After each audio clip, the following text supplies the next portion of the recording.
ಆತ್ಮೀಯ ಬಂಧುಗಳೇ, ಶ್ರೀಮದ್ ಭಾಗವತಂ ಸ್ಕಂದ 3 ಭಾಗ 2 ಅಧ್ಯಾಯ 23 ದೇವಹೂತಿಯ ಪ್ರಲಾಪ. ಇದರಿಂದ 2 ಶ್ಲೋಕಗಳನ್ನ ತಿಳ್ಕೊಳ್ಳೋಣ. ಶ್ಲೋಕ 49.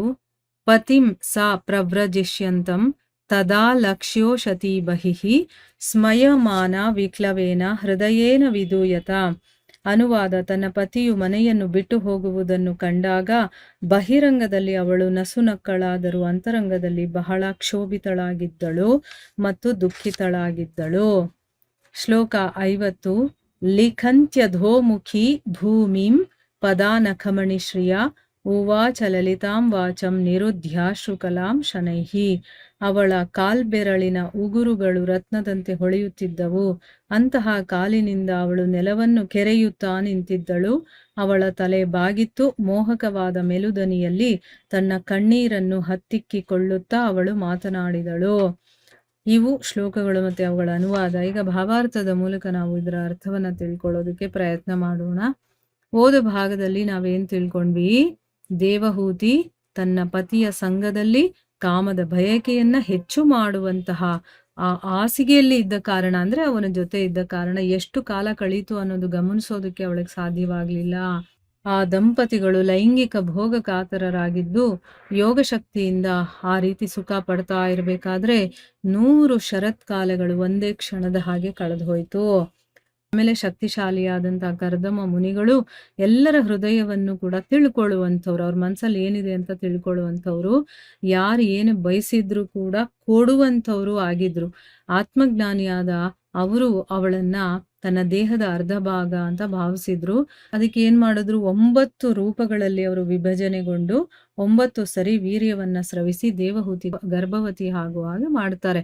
ಇದಾದ ತಕ್ಷಣನೇ ಅದೇ ದಿನ ದೇವಹೂತಿ 9 ಜನ ಹೆಣ್ಣು ಮಕ್ಕಳಿಗೆ ಜನ್ಮವನ್ನ ಕೊಡ್ತಾಳೆ. ಆ ಮಕ್ಕಳು ಪ್ರತಿ ಅಂಗಗಳಿಂದ ಅವರು ಮನೋಹರವಾಗಿದ್ರು. ಅಂದ್ರೆ ಅಷ್ಟೊಂದು ಸೌಂದರ್ಯ ತುಂಬಿತ್ತು ಆ ಮಕ್ಕಳಲ್ಲಿ. ಕೆಂದಾವರೆಯ ಹೂಗಳಂತೆ ಗಂಧವತಿಯರಾಗಿದ್ರು ಅನ್ನೋದನ್ನ ತಿಳ್ಕೊಂಡಿದ್ವಿ. ಈಗ ಈ ಶ್ಲೋಕದಲ್ಲಿ ಹೇಳ್ತಾ ಇದ್ದಾರೆ, ಈಗ ನೋಡಿ, ಅವರು ಮಕ್ಕಳಾಗೋವರೆಗೂ ಮಾತ್ರ ನಾನು ಇರ್ತೀನಿ ಅಂದ್ರಲ್ವಾ. ಈಗ ಅವರು ಇನ್ನ ಮನೆ ಬಿಟ್ಟು ಹೋಗ್ತಾರೆ ಅನ್ನೋದು ಗೊತ್ತಾಯ್ತು.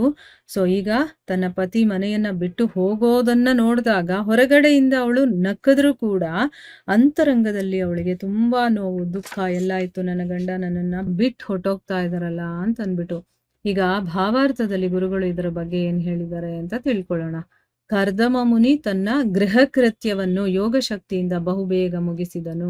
ಅಂತರಿಕ್ಷದಲ್ಲಿ ಭವನ ನಿರ್ಮಾಣ, ಚೆಲುವೆಯರಾದ ದೇವಕನ್ಯೆಯರ ಸಹವಾಸದಲ್ಲಿದ್ದ ತನ್ನ ಪತ್ನಿಯೊಂದಿಗೆ ಬ್ರಹ್ಮಾಂಡ ಯಾನ ಮತ್ತು ಸಂತಾನ ಪ್ರಾಪ್ತಿ ಎಲ್ಲವೂ ಆಗಿ ಈಗ ಅವನು ಪತ್ನಿಯು ಗರ್ಭಿಣಿಯಾದ ನಂತರ ತನ್ನ ನಿಜವಾದ ಕಾಳಜಿಯಾದ ಆಧ್ಯಾತ್ಮಿಕ ಸಾಧನೆಗೆ ಮನೆಯನ್ನು ಬಿಟ್ಟು ಹೋಗುತ್ತೇನೆ ಎಂದು ಹೇಳಿದ್ದಂತೆ ಹೊರಡಲು ಸಿದ್ಧನಾಗಿದ್ದನು.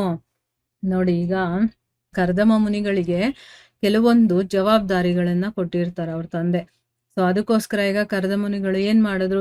ತಮ್ಮ ಗೃಹ ಕೃತ್ಯವನ್ನು, ಅಂದ್ರೆ ತನ್ನ ಮನೆಯಲ್ಲಿ ನಾನು ಏನೇನು ಜವಾಬ್ದಾರಿಗಳು ಕೆಲಸಗಳು ಮಾಡಬೇಕು ಅದನ್ನೆಲ್ಲ ಯೋಗ ಶಕ್ತಿಯಿಂದ ಬಹಳ ಬೇಗ ಮಾಡಿ ಮುಗಿಸ್ತಾರೆ. ಏನೇನ್ ಮಾಡಿದ್ರು ಅವರು? ಅಂತರಿಕ್ಷದಲ್ಲಿ ಭವನ ನಿರ್ಮಾಣವನ್ನ ಮಾಡಿದ್ರು, ಮನೆ ಕಟ್ಟಿದ್ರು. ಆಮೇಲೆ ಚೆಲುವೆಯರಾದಂಥ ದೇವಕನ್ಯರ ಸಹವಾಸದಲ್ಲಿದ್ದಂತಹ ತನ್ನ ಪತ್ನಿಯ ಜೊತೆ ಅವರು ಬ್ರಹ್ಮಾಂಡ ಯಾನವನ್ನ ಮಾಡ್ತಾರೆ.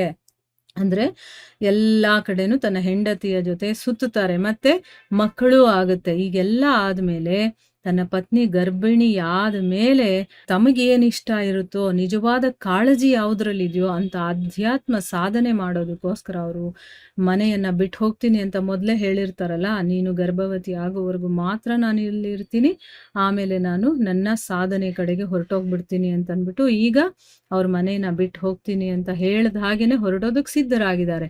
ಮನೆಯನ್ನ ಬಿಟ್ಟು ಹೋಗುತ್ತಿದ್ದ ಪತಿಯನ್ನು ನೋಡಿದ ದೇವಹೂತಿಯು ತುಂಬಾ ಕ್ಷೋಭಿತಳಾಗಿದ್ದಳು.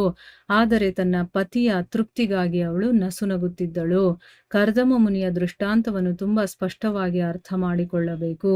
ಕೃಷ್ಣ ಪ್ರಜ್ಞೆಯನ್ನು ಹೊಂದುವುದೇ ಮುಖ್ಯ. ಕಾಳಜಿಯಾದ ವ್ಯಕ್ತಿಯು ಗೃಹಸ್ಥ ಜೀವನದಲ್ಲಿ ಸಿಕ್ಕಿಕೊಂಡಿದ್ದರೂ ಕೂಡ ಸಾಂಸಾರಿಕ ಆಕರ್ಷಣೆಯನ್ನು ಆದಷ್ಟು ಬೇಗ ಕಳೆದುಕೊಂಡು ಮನೆಯನ್ನು ಬಿಟ್ಟು ಹೊರಡಲು ಸಿದ್ಧನಾಗಿರಬೇಕು. ಈಗ ತನ್ನ ಗಂಡ ಬೇಜಾರು ಮಾಡ್ಕೋಬಾರ್ದು ಅನ್ನೋ ಒಂದೇ ಒಂದು ಕಾರಣಕ್ಕೋಸ್ಕರ ಅವನು ಮನೆ ಬಿಟ್ಟು ಹೋಗ್ತಾ ಇದ್ರು ಅವಳಿಗೆ ದುಃಖ ಆಗಿದ್ರು ಕೂಡ ಅವಳು ನಸು ನಗುತ್ತಾಳೆ. ಕರ್ದಮ ಮುನಿಯ ಈ ಒಂದು ದೃಷ್ಟಾಂತವನ್ನ ನೋಡಿದಾಗ ನಾವು ಅರ್ಥ ಮಾಡ್ಕೊಳ್ಬೇಕಾಗಿರುವಂಥದ್ದು ಬೇಕಾದಷ್ಟಿದೆ. ಏನು ಅಂತಂದ್ರೆ ಮುಖ್ಯವಾಗಿ ಆಧ್ಯಾತ್ಮಿಕದ ಕಡೆ ನಮ್ಮ ಒಲವಿರಬೇಕು. ಮತ್ತೆ ಯಾರಿಗೆ ನಾನು ಭಗವಂತನನ್ನ ಪಡಿಬೇಕು ಅಥವಾ ಆತ್ಮ ಸಾಕ್ಷಾತ್ಕಾರವನ್ನ ಮಾಡಿಕೊಳ್ಬೇಕು, ನನ್ನನ್ನ ನಾನು ಅರ್ಥಕೋಬೇಕು, ಭಗವಂತನನ್ನ ಅರ್ಥಕೋಬೇಕು ಅನ್ನುವಂಥ ಒಂದು ಕಾಳಜಿ ಯಾರಿಗಿರುತ್ತೋ ಅವರು ಗೃಹಸ್ಥ ಜೀವನದಲ್ಲಿ ಸಿಕ್ಕಾಕೊಂಡಿದ್ರೂ ಕೂಡ ಅದರಲ್ಲಿ ಏನೇನು ಆಕರ್ಷಣೆಗಳಿದೆಯೋ ಅದರಿಂದ ಬಹಳಷ್ಟು ಬೇಗ ಹೊರಗಡೆ ಬರಬೇಕು. ಬಂದು ಮನೇನ ಬಿಟ್ಟು ಹೋಗೋದಕ್ಕೆ ರೆಡಿಯಾಗಿರ್ಬೇಕು. ಮನೇನ ಬಿಟ್ಟು ಹೋಗೋದು ಅಂತಂದ್ರೆ ಇಲ್ಲಿ ಅರ್ಥ ನಾವು ಮನೆ ಬಿಟ್ಟು ಹೋಗ್ಬೇಕು ಅಂತಲ್ಲ, ನಮ್ಮ ಒಂದು ಕಾಳಜಿ ಏನಿದೆ ಭಗವಂತನ ಕಡೆಗೆ ಹೋಗೋದಲ್ವಾ, ಆಧ್ಯಾತ್ಮಿಕ ಸಾಧನೆ ಮಾಡೋದು, ಅದ್ರ ಕಡೆ ನಮ್ಮ ಗಮನ ಇರಬೇಕು. ಅದಕ್ಕೆ ಅಂತ ನಾವು ಹೆಚ್ಚು ಸಮಯವನ್ನ ಕೊಡಬೇಕು. ಬರೀ ನಾವು ಐಹಿಕದಲ್ಲೇ ಮುಳುಗಿರುವಂಥದ್ದಲ್ಲ. ಅದರಲ್ಲಿ ಆದಷ್ಟು ಬೇಗ ನಮ್ಮ ಜವಾಬ್ದಾರಿಗಳೇನಿರುತ್ತೋ, ನಮ್ಮ ಕರ್ತವ್ಯಗಳೇನಿರುತ್ತೋ ಅದನ್ನ ಬೇಗ ಮಾಡ್ಕೊಂಡು ಆದಷ್ಟು ನಾವು ಅಟ್ಯಾಚ್ಮೆಂಟ್ಗಳನ್ನೆಲ್ಲ ಬಿಟ್ಟು ಬಿಟ್ಟು ಬಿಟ್ಟು ದೂರ ಮಾಡಿಕೊಂಡು ನಮ್ಮ ಸಾಧನೆಯ ಕಡೆ ಗಮನ ಕೊಡಬೇಕು ಅನ್ನೋದು ಇದರ ಅರ್ಥ.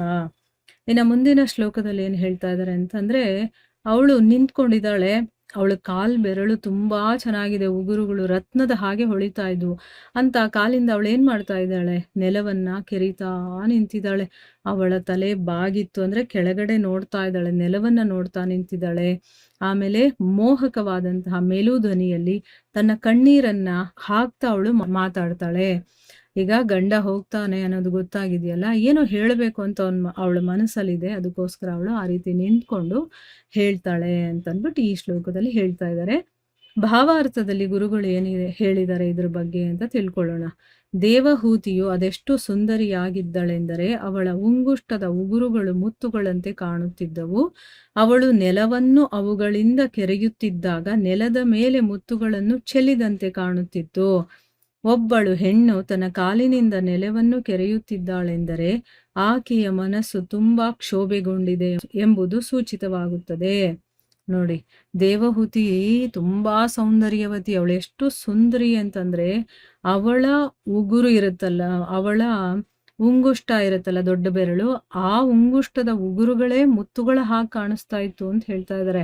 ಇನ್ನು ಅವಳು ನೆಲವನ್ನ ಕೆರಿತಾ ನಿಂತಿದ್ಲಲ್ಲ, ಆ ಕೆರಿತಾ ಇದ್ದಾಗ ನೆಲದ ಮೇಲೆ ಮುತ್ತುಗಳೆಲ್ಲ ಚೆಲ್ಲಿದೆಯೇನೋ ಅನ್ನೋ ರೀತಿ ಕಾಣಿಸ್ತಾ ಇದೆ ಅಂತ. ಇನ್ನೊಂದು ವಿಷಯ ಹೇಳ್ತಾ ಇದ್ದಾರೆ, ಒಬ್ಬ ಹೆಣ್ಣು ಮಗಳು ತನ್ನ ಕಾಲಿಂದ ನೆಲನ ಕೆರಿತಾ ಇದ್ದಾಳೆ ಅಂತಂದ್ರೆ ಅವಳ ಮನಸ್ಸಿನಲ್ಲಿ ತುಂಬಾ ನೋವಿದೆ ಅಥವಾ ಅವಳ ಮನಸ್ಸು ಕ್ಷೋಭೆಗೊಂಡಿದೆ ಅಂತನ್ಬಿಟ್ಟು ಅರ್ಥ ಮಾಡ್ಕೋಬೇಕು ಅಂತ ಕೂಡ ಹೇಳ್ತಾ ಇದ್ದಾರೆ. ಗೋಪಿಯರು ಕೆಲವು ಬಾರಿ ಕೃಷ್ಣನ ಮುಂದೆ ಹೀಗೆ ವರ್ತಿಸುತ್ತಿದ್ದರು. ನಟ್ಟಿರುಳಿನಲ್ಲಿ ಗೋಪಿಯರು ಕೃಷ್ಣನ ಬಳಿ ಬರುತ್ತಿದ್ದರು. ಕೃಷ್ಣನು ಅವರಿಗೆ ಮನೆಗಳಿಗೆ ಹಿಂದಿರುಗಲು ಹೇಳುತ್ತಿದ್ದನು. ಆಗ ಮನಸ್ಸು ತುಂಬಾ ಕ್ಷೋಭೆಗೊಳ್ಳುತ್ತಿದ್ದ ಕಾರಣ ಗೋಪಿಯರು ಕೂಡ ಹೀಗೆ ನೆಲದ ಮೇಲೆ ಕಾಲಿನಿಂದ ಗೀಚುತ್ತಿದ್ದರು. ಇಲ್ಲಿ ಗುರುಗಳು ಕೃಷ್ಣನ ಒಂದು ಲೀಲೆಯಲ್ಲಿ ಬರುವಂತ ವಿಚಾರ ಹೇಳ್ತಾ ಇದ್ದಾರೆ. ಗೋಪಿಯರು ಇರ್ತಾರಲ್ಲ, ಅವರು ಕೂಡ ಕೃಷ್ಣನ ಮುಂದೆ ಹೀಗೆ ನಿಂತ್ಕೊಂಡು ನೆಲವನ್ನ ಕಾಲ್ ಬೆರಳಿನಿಂದ ಕೆರಿತಾ ಇದ್ರು. ಅಂದ್ರೆ ಅರ್ಥ ಏನು, ಮಧ್ಯರಾತ್ರಿ ಇರುತ್ತಲ್ಲ ಅಂತ ಸಮಯದಲ್ಲಿ ಗೋಪಿಯರೆಲ್ಲ ಕೃಷ್ಣನ ಹತ್ರ ಬರ್ತಾ ಇದ್ರು. ಅವನು ನೀವೆಲ್ಲ ಮನೆಗೆ ವಾಪಸ್ ಹೋಗಿ ಅಂತ ಹೇಳಿದಾಗ ಅವ್ರ ಮನ್ಸಿಗೆ ತುಂಬಾ ನೋವಾಗ್ತಾ ಇತ್ತಲ್ಲ, ಆವಾಗ ಗೋಪಿಯರು ಕೂಡ ಇದೇ ರೀತಿ ನೆಲದ ಮೇಲೆ ಕಾಲಿನಿಂದ ಗೀಚ್ತಾ ಇದ್ರು ಅಂತ ಅಂದ್ಬಿಟ್ಟು ಇಲ್ಲಿ ಗುರುಗಳು ಕೃಷ್ಣನ ಒಂದು ಲೀಲೆಯ ವಿಚಾರವನ್ನ ಇಲ್ಲಿ ಹೇಳ್ತಾ ಇದ್ದಾರೆ. ಸೊ ಇಲ್ಲಿಗೆ ನಾವು ನಿಲ್ಸೋಣ. ಹರೇ ಕೃಷ್ಣ.